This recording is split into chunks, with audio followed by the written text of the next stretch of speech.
The sea, my life. Here I sailed. Here I struggled. I sailed with friends. Where are they now? I sailed into time and faded from memory.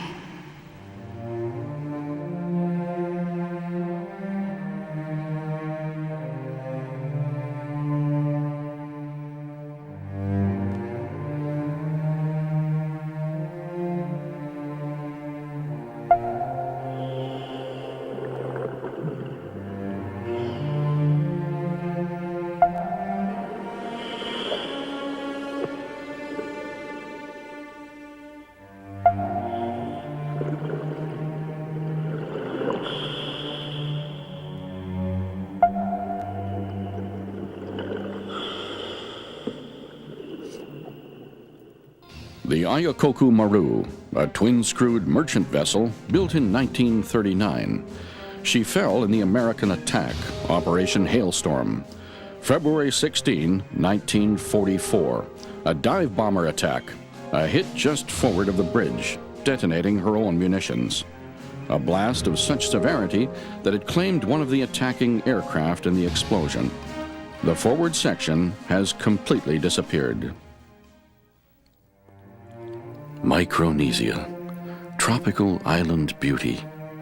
How did a part of the world some called paradise come to be such a focus for war, destruction, and despair?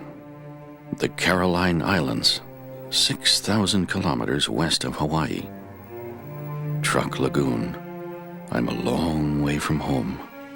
World War II, a long way from anywhere, a long way in time. I now realize that the ship has begun to take on a personal identity. Through all my planning and research, I feel as if I already know her.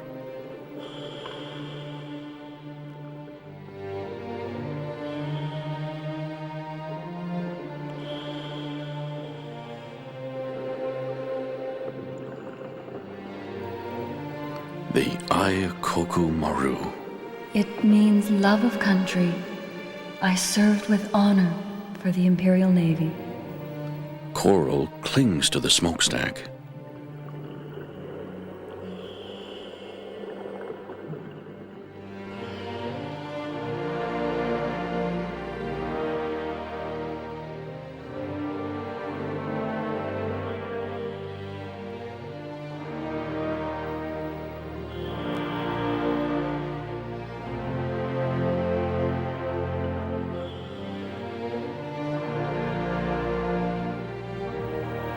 Portside vista moves me. The Aikoku has a voice all her own, and she's calling me, bidding me to listen to her story. I sank in 1 minute. There were only 3 survivors.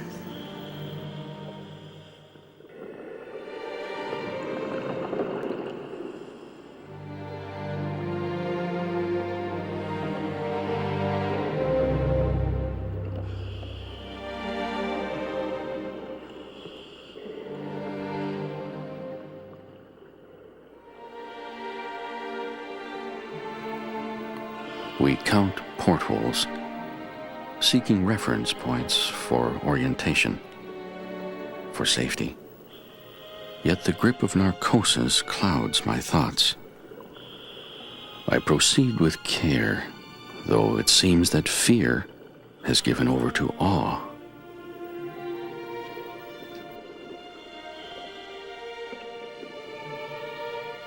There is destruction everywhere.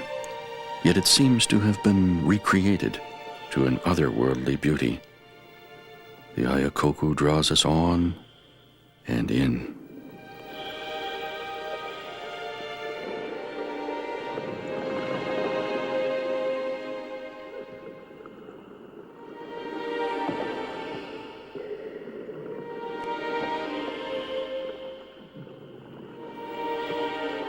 One advances cautiously at these depths.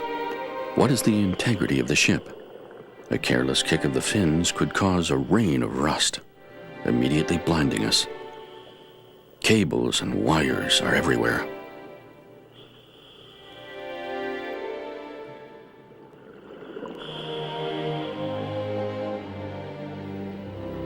Some passages prove to be cul-de-sacs. No room to advance, no room to turn. I have no choice but to retreat. I begin to back up, and my vision vanishes in the rust. I'm conscious of only my breath and heartbeat.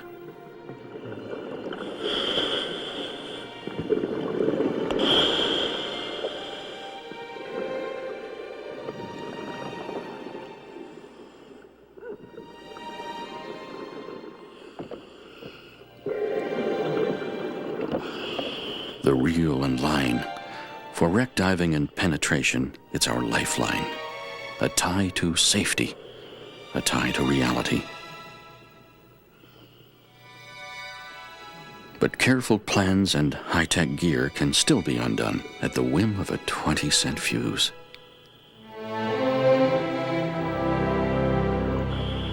Panic and disorientation are never further than a moment away at this depth. We have backups for backups. Yet the natural light from the main deck ports will guide us to safety. This dive is over.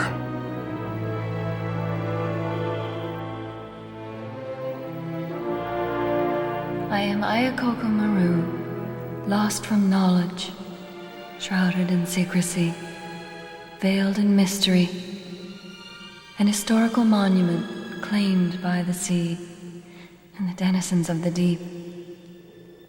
Now I am living history.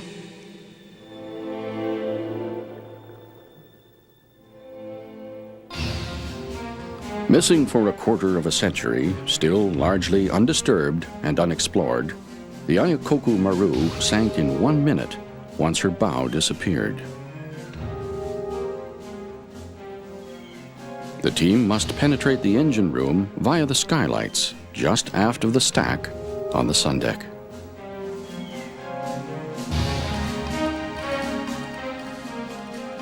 Back again, an exhaustive night of precise planning and disturbing dreams.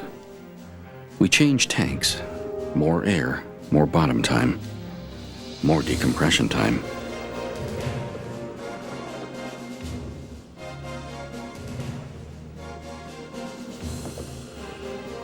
Opal sweepers will mark the points of passage into the air shaft.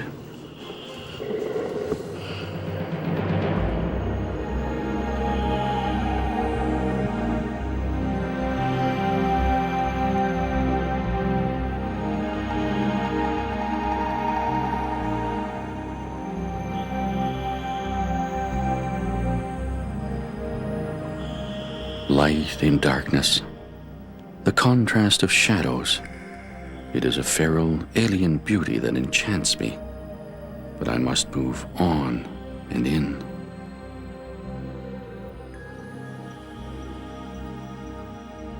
The engine room. From the present into the past. The flashing of lights brings to mind an accident scene. Caution, warning. The atmosphere is striking.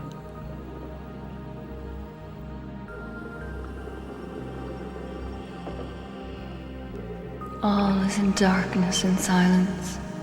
Men no longer climb this cross-ship catwalk.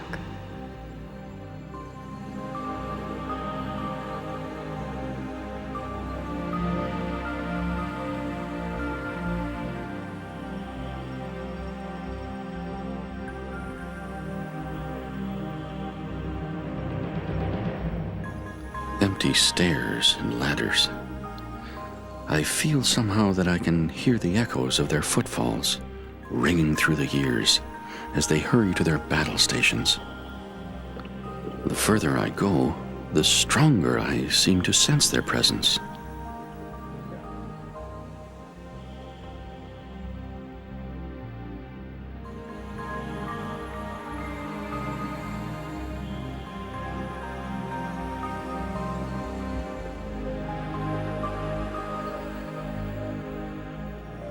I pause in silence and respect.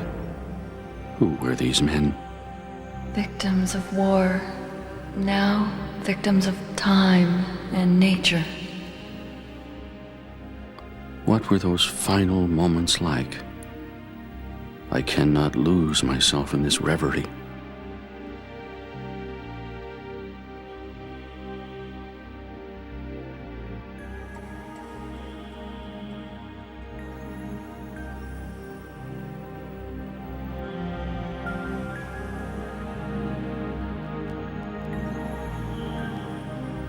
How long since men last gazed on these machines? All is seized and silent, frozen forever in time and space. Motionless, still, adding to my feeling that I am a visitor from another world, a traveler in time.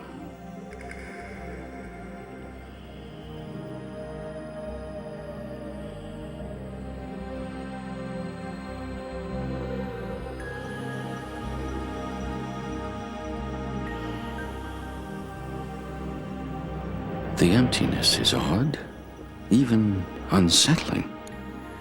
We encounter little or no marine life, and it serves to underscore the feeling of loneliness. Solemn, like a graveyard. Even the fish avoid this place. When one comes in pilgrimage to a holy place, one should pass in prayer and silence.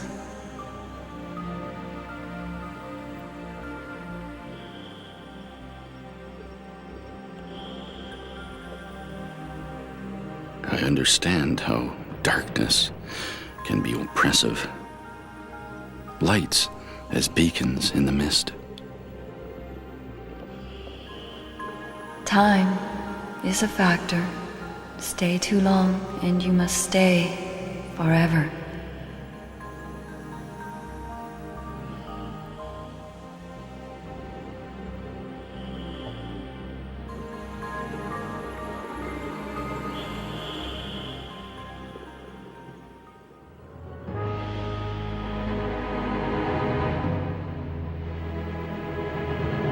The damage from the blast is all pervasive, warping stairs and twisting railings. The silhouette of the cross-ship catwalk.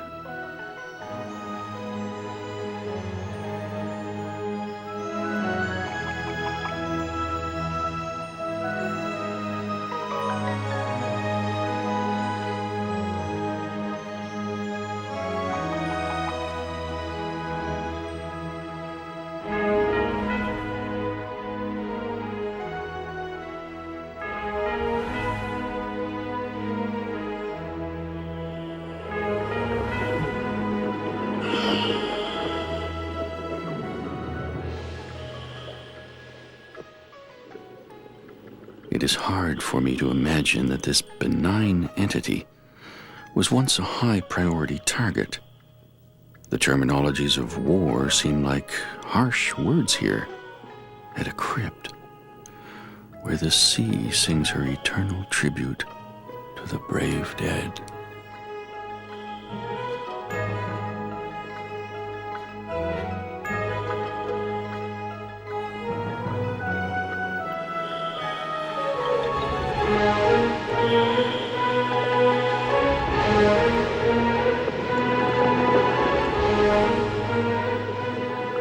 Confronted with the trivial things of daily life, I now sense the humanity of her crew, more intimate than any diary.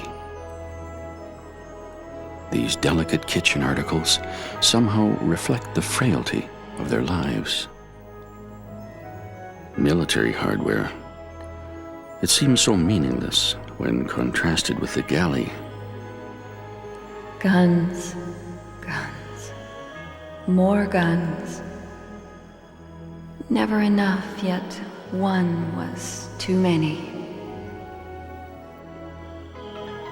Coral frames and colors, the signature of the ownership of the sea. Man's mastery is only transient unless he begins to learn.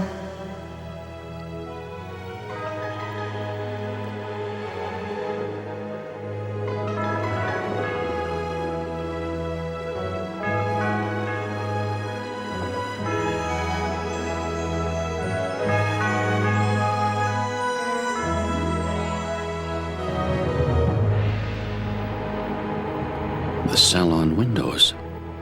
What vistas did others see here?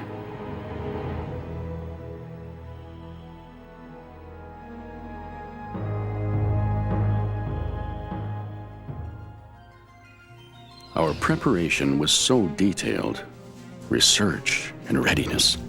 Special training, with experts grooming us for the 10,000-mile, 50-year journey.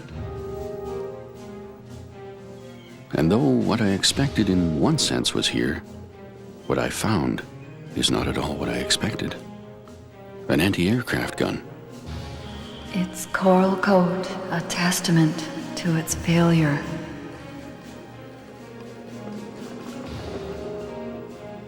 A rangefinder. The trappings of the fallen. Equipment and spares. So much support to travel here in inner space. Special air delivery. Cameras. Protection.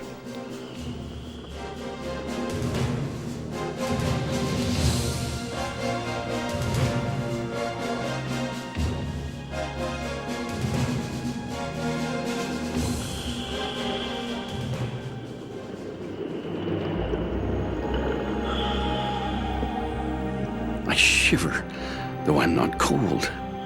I feel as if I'm entering a sacred place, that I should bow my head. You reach out, you touch. It's real. These relics of men with hands like mine.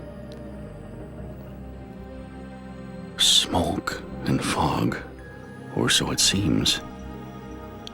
I follow a line like the thread of a story, traveling along in history, back in time.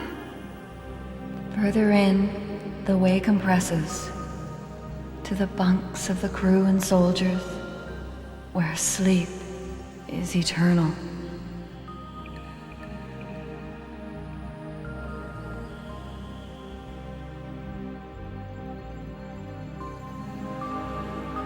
No sound but the pounding of my heart, the stillness of a tomb. Their fear is still in the atmosphere. I can feel it.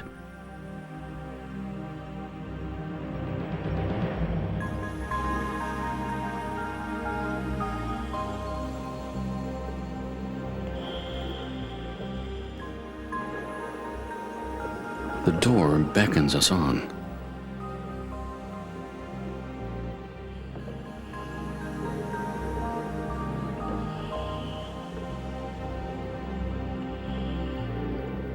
We turn and are encircled in a golden fog. It seems odd to view this beauty as danger. The line will lead you out.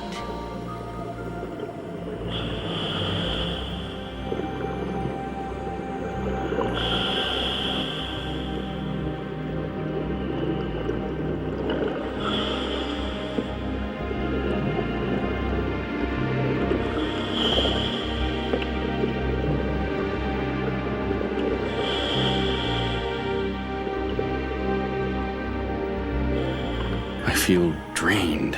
I realize I'm safe. Many were not so fortunate. The epic beauty of this ship, somehow more poignant by contrast to the order of things from our daily lives, these simple articles that humanize us, reminding us that Aikoku was also home to many.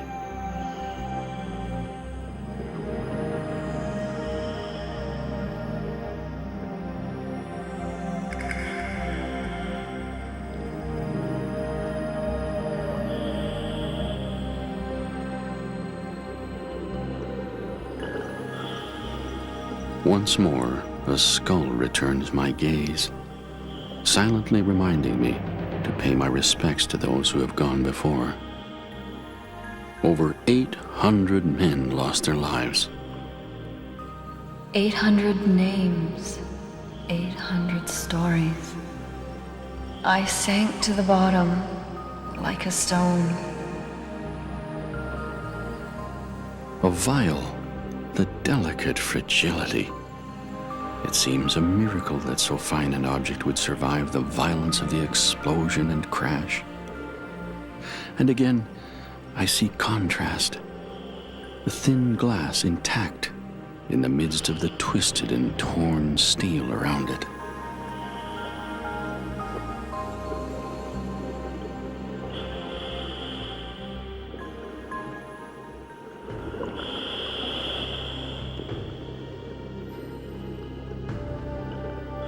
Even after repeated dives, it seems we've just begun to explore. Time truly is a factor.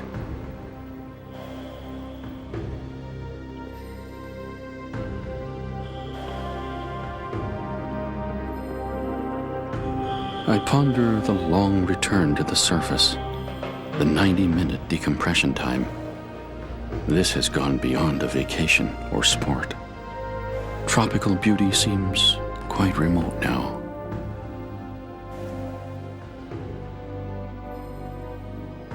And so I will ascend, return to the surface, where I will board a boat and sail away, back to the life I know, but more profoundly aware that many did not.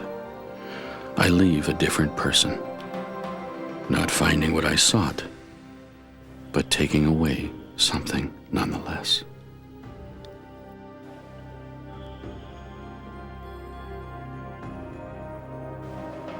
Alone with my thoughts, I realize that my dive log, once a journal of facts, is becoming a diary of feelings. Perhaps one day I will return, another pilgrimage, to experience again this myriad of emotions, discovery and fear, beauty and ruin. Life and death. Life goes on. Relics to remind us, to teach us of both hope and despair, to learn of peace, to say no to war. To learn from past mistakes and avoid the doom of making those mistakes again. To see yesterday for what it was and make tomorrow what it should be for all. I will take time to think. Perhaps that is why we came. To think, to learn, to live together.